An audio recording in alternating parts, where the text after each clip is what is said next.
KPBS On Demand is supported by UC San Diego's Art Power, presenting cellist Joshua Roman, performing from his album Immunity, alongside music by J.S. Bach and more, Sunday, June 22nd at UC San Diego's Epstein Family Amphitheater. Reserve your tickets at artpower.ucsd.edu.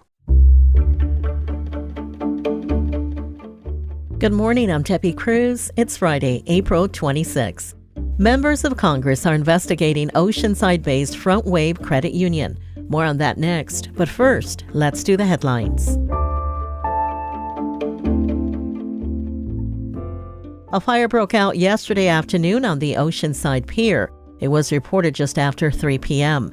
Oceanside Mayor Esther Sanchez said the city was almost done with the engineering to update the more than 100-year-old pier. We have a sense of urgency because 100 years, that's how long she was supposed to last. And she's starting to, show age because she's starting to fall apart. There were no immediate reports of any injuries. The USS Midway Museum and the Port of San Diego broke ground yesterday on Freedom Park at the Navy Pier. The project is expected to be the largest veterans park on the West Coast. A statement from the Midway said Freedom Park will enhance a public destination on the waterfront and pay tribute to those who have worn the nation's uniform. The park will feature a nature garden, memorials, monuments, seating, and interpretive signage. It is estimated to cost around $65 million and will open in 2028. Today's weather is going to be similar to yesterday's, with a chance of scattered showers, but the gloomy weather won't last long. The National Weather Service says it's expected to warm up over the weekend. Today's temperatures in the inland and coastal areas will be in the low 60s. In the deserts, temps will be in the low 70s. And in the mountains, it'll be in the high 40s. The wind advisory for the mountain and desert areas will be in effect until 11 tonight. From KPBS, you're listening to San Diego News Now. Stay with me for more of the local news you need.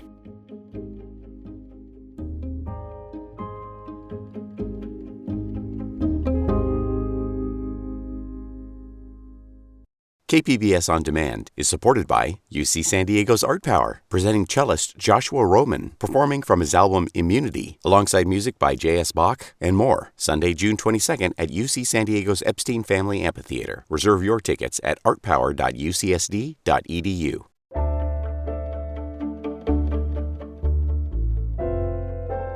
Members of Congress have launched an investigation into Oceanside-based Frontwave Credit Union. Last month, investigative reporter Scott Rodd revealed how the credit union collects millions of dollars in overdraft fees from young Marines every year. Senator Elizabeth Warren wants answers from Frontwave Credit Union. Because we were concerned that young Marine recruits are just plain being cheated. The Democratic lawmaker is spearheading an investigation to determine if Frontwave is violating the law. The company has an exclusive arrangement with the Marine Corps.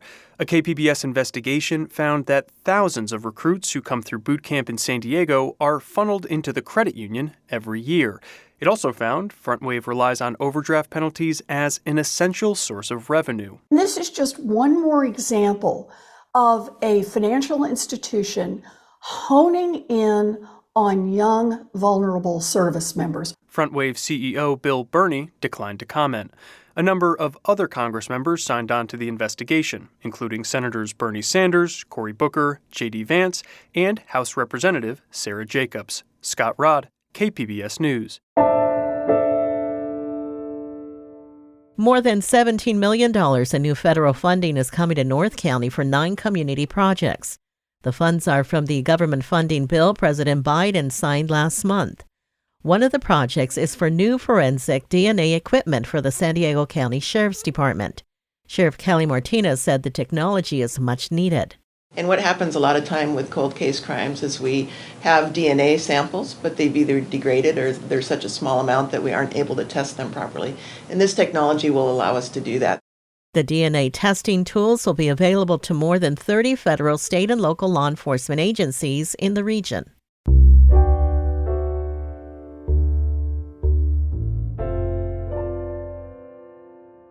San Diego's looking to add tens of thousands of new homes in Hillcrest.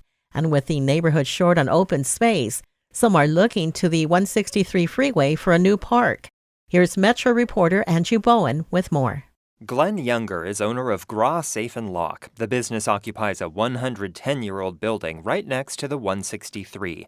That proximity to the freeway can be convenient, but it has its downsides. It's noisy and smelly, and there's black dust. I think it's tire dust everywhere. That comes with it. So we have to wash the windows more often than you would think. Younger recalls about a decade ago, Hillcrest businesses were exploring the concept of covering parts of the 163 to create new plazas or parks. The idea never really took off. Freeway lids are complex and very expensive.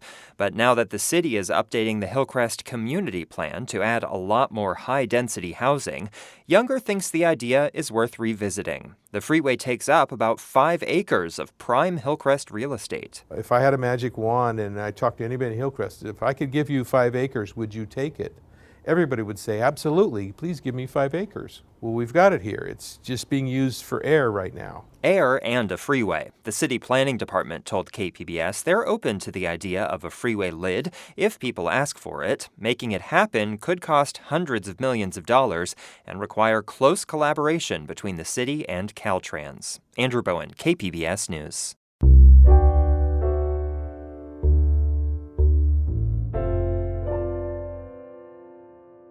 Despite yearly efforts to update flu vaccines to match prevalent virus strains, their effectiveness varies between 40 and 60% as viruses mutate. Health reporter Heidi DeMarco tells us about a new vaccine strategy offering the potential for protection against all strains, including those with pandemic potential. Researchers at University of California, Riverside have introduced a new vaccine strategy that they say promises to be effective against any virus strain, potentially eliminating the need for yearly shots or boosters. UC Riverside virologist Ron Hai says instead of targeting a unique feature of a virus, usually a protein, his approach targets genetic material common to all viruses. I think will help some people have some doubt for vaccination, gain the trust for the vaccine technology. I truly believe vaccine is the best means to protect us for the future potential pandemic. Traditional vaccines rely on the body's immune response to fight off viruses, but Hai says this can be challenging for babies and those with weak immune systems. This new vaccine method uses tiny molecules called RNA that everyone produces to fight off infections. For now, the vaccine works in mice. The next step is to see how humans respond, although that may be a few years away. Heidi DeMarco, KPBS News. This week, the county began annual larvicide drops in mosquito-prone areas like lagoons, creeks, and rivers. Reporter Melissa May explains how they do it. Mosquito numbers rise as the weather starts to get warmer, and when there are more mosquitoes, there's a higher risk of the diseases they transmit. Allison Bray with the San Diego County Vector Control Program explains their mosquito prevention efforts. We actually inspect and treat over 1,500 sites known to breed mosquitoes throughout the county. In April every year, we start our helicopter aerial larvicide treatments, sites that are too big or too difficult to treat by hand. Helicopters drop larvicide on 52 local waterways covering nearly 1,400 acres. Bray says larvicide is made up of a bacteria that naturally occurs in soil. To help residents with large standing water elements like ponds, unused swimming pools, or fountains in their yards, the Vector Control Program has free mosquito fish available to pick up. Melissa May, KPBS News. Coming up, we have the 411 on some arts and culture events happening in the county this weekend. We'll have details on those just after the break.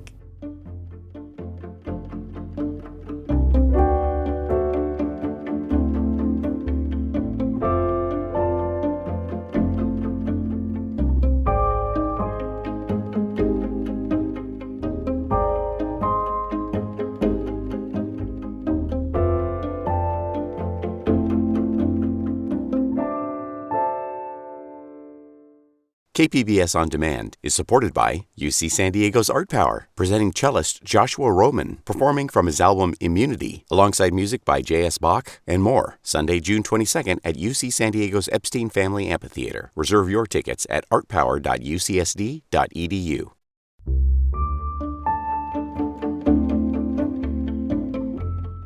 Coming up at San Diego Civic Theater, the San Diego Opera's Madama Butterfly, reporter Jacob Ayer got a behind-the-scenes look at what goes into making such a grand production and spoke with one of the stars and directors ahead of the show. Love, loss, and honor are central themes in Giacomo Puccini's Madama Butterfly, an opera that's ready to take the stage in San Diego once again. General Director of the San Diego Opera, David Bennett, says he's feeling a little bit anxious and tired, but overall, he's excited. So this is one of Puccini's greatest operas, and many people think of Puccini as the greatest opera composer, so it's very well known. It came after two other very big successes, La Bohème and Tosca, and this is a very different world. KPBS was able to get access to a rehearsal inside the nearly 3,000-seat Civic Theater to see what goes into creating such a complex performance. This is Puccini, who was an Italian, end of the 19th century, very beginning of the 20th century, writing about Asian culture from his Italian perspective. And so the way he sets the score is vastly different from what he had composed before. It's actually very highly influenced by actual French composition, which is very delicate. The story focuses on a young woman who supports herself as a geisha after her disgraced father takes his life. The performance stars soprano Corinne Winters, who plays that woman, Cho-Cho-san. This character, for her very young years, is highly intelligent and also very naive. She is very feisty and angry, and at the same time has so much grace and politeness and courtesy. Winters has played this role 3 times before and says Cho-Cho-san is a vulnerable character that's emotionally and musically difficult to tackle. As having to sing this intense, complicated opera from a musical standpoint, and the amount of stamina and technique required to sing a piece like this, with those two factors kind of always at play, is a lot. The San Diego Symphony will guide the show. And the stage will be adorned with Japanese-inspired decor to match the storyline, says director of Madama Butterfly, Jose Maria Condemi.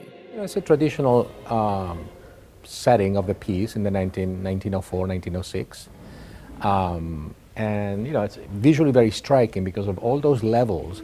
If you sit at different seats in the house, you get a very different experience of it. Bennett says they took extra care to be culturally accurate in the smallest details. So we are making sure that we're doing everything with real cultural awareness and cultural knowledge, down to the way everyone moves, the way everyone steps, the way you fold your garments, where the obi actually sits. In the story, Cho-Cho-san falls desperately in love with an American naval officer and marries him. But he leaves her for 3 years, and while gone, she bears his son, and he takes an American wife.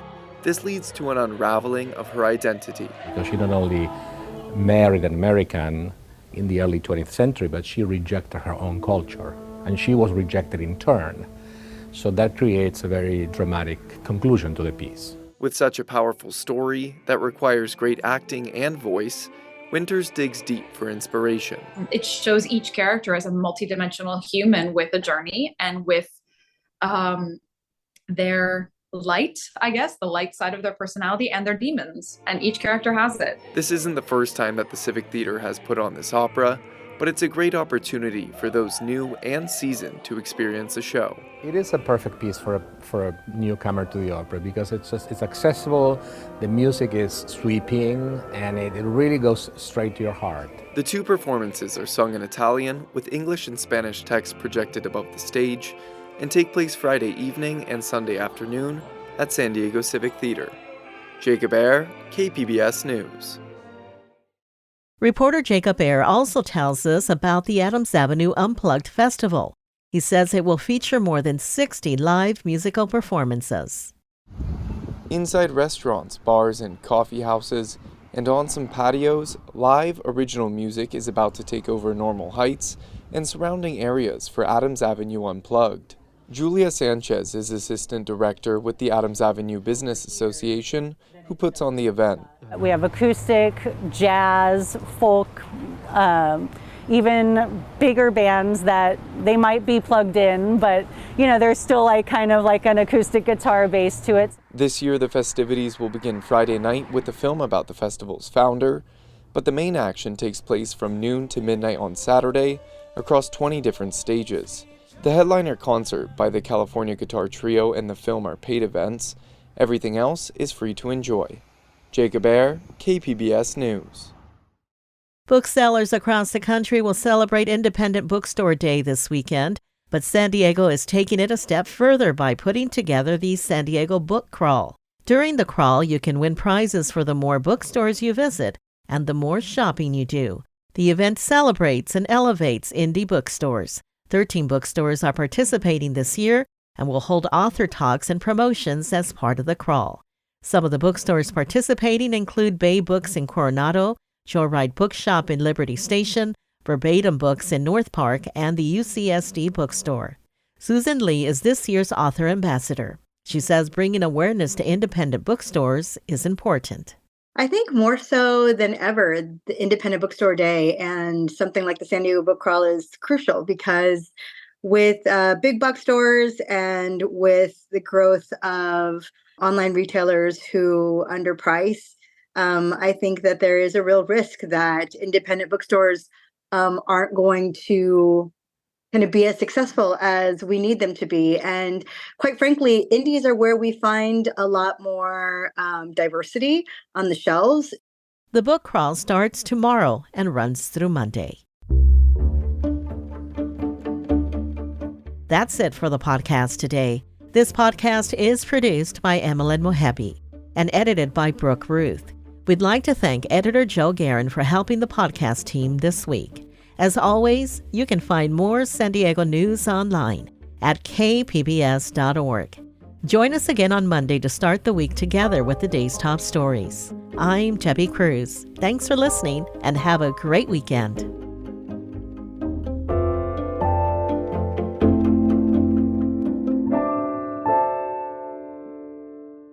KPBS On Demand is supported by Splatero, helping homeowners pay off debt by offering streamlined access to your home's equity with no additional monthly payments or new debt. Splatero provides a lump sum of payment in exchange for a share of your home's future value. Pre-qualification is available at splatero.com.